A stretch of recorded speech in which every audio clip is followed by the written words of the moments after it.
So I mentioned in the last video when we were talking about action potentials that you'd get an action potential if the stimuli were strong enough. Well, what do I mean by a strong enough stimulus? We have two different types of stimuli. We have EPSPs and we have IPSPs. An EPSP is an excitatory postsynaptic potential, and an IPSP is an inhibitory postsynaptic potential. If you have a lot of excitatory postsynaptic potentials, they're working to depolarize the cell. Whereas if you have a lot of inhibitory postsynaptic potentials, they're working to hyperpolarize the cell, trying to prevent some sort of electrical signal through that cell. For excitatory postsynaptic potentials, we have two ways that we can generate a strong enough stimuli to achieve an overall action potential. The first way is through temporal summation. This is when you have one presynaptic neuron that is just sending many activation signals to the postsynaptic neuron to try and achieve an action potential. So a good example of this would be one person at your front door just knocking a bunch of times to try and get your attention. Spatial summation is the other way that you can achieve an action potential through excitatory postsynaptic potentials. This is where you have multiple presynaptic neurons that are sending excitatory signals to that postsynaptic cell. An example of this would be instead of just one person knocking at your front door, you have a person knocking at your back door, at all your windows, at your side door. So coming from multiple different places, some sort of excitatory signal. So you'll see the use of both excitatory postsynaptic potentials in something as simple as a muscular contraction whenever we're doing voluntary movement, but you'll also see inhibitory postsynaptic potentials. And a good example of where you're going to see this is when we talk about reflexes. So next, let's jump into sensory information and our reflexes, and we'll start with how do we know where we are in space? Proprioceptive organs are important in that they signal to the central nervous system information about the relative position of body parts. So importantly, they're not necessarily giving information about the orientation of the body with respect to gravity, though there's some exceptions about pressure receptors in the feet that do that. Instead, they signal the position of one body part with respect to another body part. The receptors that are involved lie in the muscles, such as the spindles and the Golgi tendon organs, as well as the joints and the skin. Now, anytime you're talking about proprioceptors, you often also hear the word kinesthesia. And specifically, this is the ability to sense motion of a joint or a limb. And it's primarily influenced by muscle spindles, but it can also be influenced by skin receptors and joint receptors. Importantly, you're trying to understand what is the smallest amount of change in a joint angle that would be detected as conscious awareness of some sort of joint motion. This is important not only for knowing where your body is in space, but also for understanding limb movement rates and coordination. We have multiple different types of joint proprioceptors. The first category are free nerve endings, and these are by and large our most abundant of our joint proprioceptors. They're very sensitive to touch as well as pressure, and they have a really strong stimulus at first, but then it tends to fade away. A good example is if you take your arm and you just squeeze or pinch a little piece of your skin. It hurts a lot at first, but if you keep holding on and you don't change the pressure, that pain, that signal, it tends to go away. So that's a good example of activating your free nerve endings and the signal being dampened over time.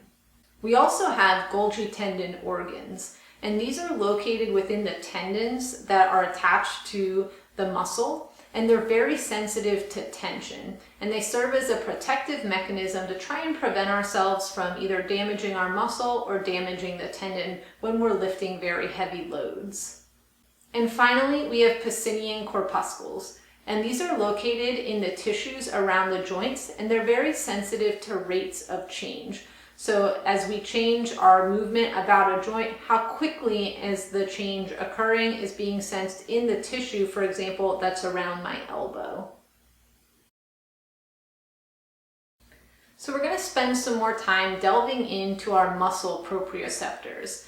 And they're really important for telling us information not only about our muscle, but even where our limbs are in space. And so we have two different categories. We have the Golgi tendon organs that we mentioned on the previous slide, and we also have muscle spindles. And just as a spoiler alert, our Golgi tendon organs tell us about tension, and then our muscle spindles tell us about length. Muscle spindles are a group of highly specialized muscle fibers. Now, normally when we talk about muscle fibers, we're talking about skeletal muscle fibers, and these are referred to as extrafusal fibers, meaning they're outside of the spindle. However, a muscle spindle consists of 4 to 20 very specialized intrafusal fibers, meaning they're inside the spindle. And they also have the nerve endings, both sensory and motor, that are associated with these fibers. Now, if you look closely at the picture on the right, you can see that there's a connective tissue sheath that surrounds the muscle spindle, and it attaches it to the endomysium of the extrafusal fibers. Now, these intrafusal fibers are controlled by specialized motor neurons, and these are referred to as gamma neurons. And so that's a little Y symbol that you can see on this figure that we have on the right. Whereas our extrafusal fibers, the skeletal muscle fibers we're more familiar with, are controlled by alpha motor neurons. Now, because the muscle spindle is attached to those extrafusal fibers, anytime those fibers are stretched, the central region of the muscle spindle is also going to stretch, which is going to be why our muscle spindles are specifically responsive to length. Now, any change in length is going to be sensed by these sensory nerve endings located in the muscle spindle, and that signal will be sent to the spinal cord. And in the spinal cord, that sensory neuron synapses with an alpha motor neuron, and this will trigger a reflexive muscle contraction in those extrafusal fibers to resist any sort of additional stretching. So it's going to serve as a protective mechanism that we'll see on the next slide. Okay, this is our schematic that is going to show us how a muscle spindle works and how that reflex is going to happen. So our example that we're working with is the quadricep muscle, and we're going to initiate some sort of stretch of that quadricep muscle. You can see a zoomed in version of the muscle spindles in the lower left-hand side on this slide. Now the muscle spindles are going to detect the stretch of the muscle with the sensory neurons. Those sensory neurons will conduct an action potential to the spinal cord, so sending that sensory information afferently arriving at the central nervous system. The sensory neuron synapses with an alpha motor neuron in the spinal cord. And then this causes the stimulation of an alpha motor neuron, causing it to contract. So that quadricep that was just stretched will now reflexively contract. Now this happens when you go to the physician's office and they tap your patella tendon. By tapping the patella tendon, it pulls on the quadriceps. So this is them assessing that your muscle spindles and your reflexes are indeed working correctly. Now, one thing to point out is it does not require the higher centers of the brain to go through this reflex. You see that we send information to the brain that this is occurring. However, the motor integration component is all occurring in the spinal cord in this case, through that interaction between the sensory neuron and the synapse with the alpha motor neuron. You might find it helpful to follow along with this schematic a few times until you have it down. So as I've mentioned before, Golgi tendon organs are sensing tension within the tendon. And so I remember this with an alliteration. Golgi tendon, so T, with tension. And that's just how I differentiate that from muscle spindles and don't get them confused. So the real goal here is to have a protective mechanism. And technically these function as a protective mechanism by forcing or having a reflex inhibition of our muscle. For example, I'm going to pick up this 20-pound kettlebell. And this is pretty heavy for me to hold just here at a 90-degree angle. Now let's say it was a lot heavier than the 20 pounds. I'm going to have to help myself here, right?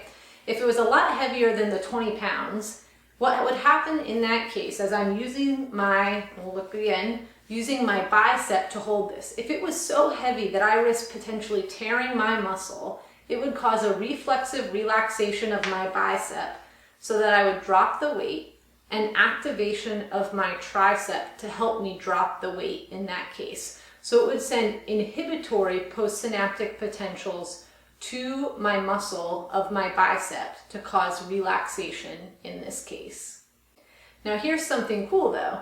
If you do a lot of resistance training, so clearly I have not been using my kettlebell very much, but let's say I was doing a lot of resistance training, working out every week, doing a good job of that. Over time, through resistance training, you actually dampen the effect of the Golgi tendon organs, kind of meaning you get a little riskier with your muscle or the protection of your muscle. The result of that is you can lift heavier weights. So part of those early adaptations that you see to resistance training have a neural component, and this is one of those neural components that can increase strength without seeing any sort of increase in muscle size. Now we're going to take a deeper look at the Golgi tendon organs and what that step-by-step process looks like. So notice that our Golgi tendon organ is located in the tendon, and in this case we're looking at the tendon of the hamstring. So first what's going to happen is that the Golgi tendon organ is going to determine that there's too much tension being applied to that tendon, meaning the muscle is contracting too hard. The sensory neurons in the Golgi tendon organ are going to conduct action potentials to the spinal cord, so sending an afferent sensory signal to the spinal cord. In the spinal cord, this is where there's a key difference, so star number 3 in your notes. The sensory neuron is now going to synapse with an inhibitory interneuron that will then synapse with an alpha motor neuron. So remember before when we were talking about muscle spindles, that sensory neuron went into the spinal cord and it caused some sort of excitatory response. We elicited contraction of the muscle. Well, in this case, we don't want to elicit more contraction of the muscle because the muscle is already creating too much tension that's being sensed in the tendon. So the function of that inhibitory interneuron is to stop the muscle that's under too much tension from contracting. So it's going to send an inhibitory signal to that muscle through the alpha motor neuron. So we talk about excitatory postsynaptic potentials and inhibitory postsynaptic potentials. Now we're going to be sending inhibitory postsynaptic potentials to that hamstring muscle, which is going to cause it to relax and relieve the tension being applied to the Golgi tendon organ. Now, the thing that I find just fascinating about physiology is no system operates in isolation. So within your muscle, you're producing these metabolic byproducts while it's doing work. Things like potassium and carbon dioxide and hydrogen ions. All of that is indicative of a high workload. Well, your muscle has sensors or chemoreceptors that can detect the buildup of these byproducts, and it sends that signal to your brain. Important, your brain helps to integrate a signal back out to your physiology to adjust your cardiovascular system and your respiratory system to account for this increase in metabolism of the muscle. And that's going to be important because those local factors are going to be factors that can contribute to fatigue. So we want to make sure that we're adjusting our breathing, we're adjusting the blood flow going to and from the muscle to help flush out some of these byproducts and make sure we're getting enough oxygen to our muscle to do the work that it needs to do. Now that we've gotten through the nuts and bolts of some of our sensory and protective mechanisms, we can talk in more detail about the somatic motor neurons of the peripheral nervous system.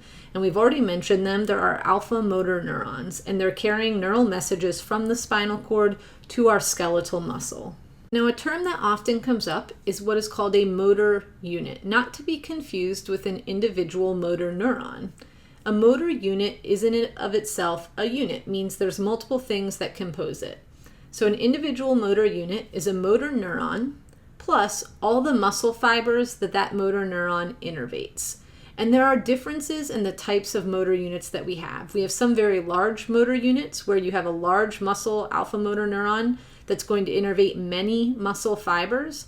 And then we have smaller motor units where you have a small alpha motor neuron that's going to innervate only a few muscle fibers. Now, what I've just described there is called an innervation ratio. And this is the number of muscle fibers per motor neuron. you have a very low ratio in muscles that require very fine motor control, like the muscles in your hands and in your fingers. So you might have one alpha motor neuron that innervates just 23 muscle fibers, very high dexterity in these types of movements.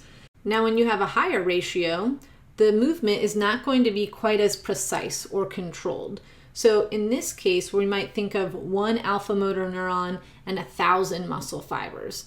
Well, whereas in my hands, I need to be very careful and precise with their movements to be able to type and to write and to use a knife. I don't actually have to be as precise for something like my quadriceps or my hamstrings. At the end of the day, they just need to shorten to cause movement about a joint. So these are good examples of spaces where you have the higher innervation ratios. Motor units and thereby muscle fibers are recruited in a very particular fashion. So when we recruit motor units, we always recruit going from smallest to largest. Remember, our smallest motor units are going to evoke the smallest contraction or force of contraction, and they're also going to be innervating the least number of muscle fibers in this case, which is why they're making the least amount of muscular contraction force. So anytime I go through some sort of muscular contraction, I start by first recruiting my smallest motor units, then my intermediate motor units, and then my largest, fastest motor units. And so I'm always going to stick to that pattern of recruitment, regardless of whether I'm going out for a jog or I'm going out for a sprint. But here's the key. If I go out for that jog, I might not need to generate forces high enough to recruit my fastest motor units. So in that case, I only recruit my small, slowest motor units and maybe my intermediate units, and then I never have to recruit those fast units.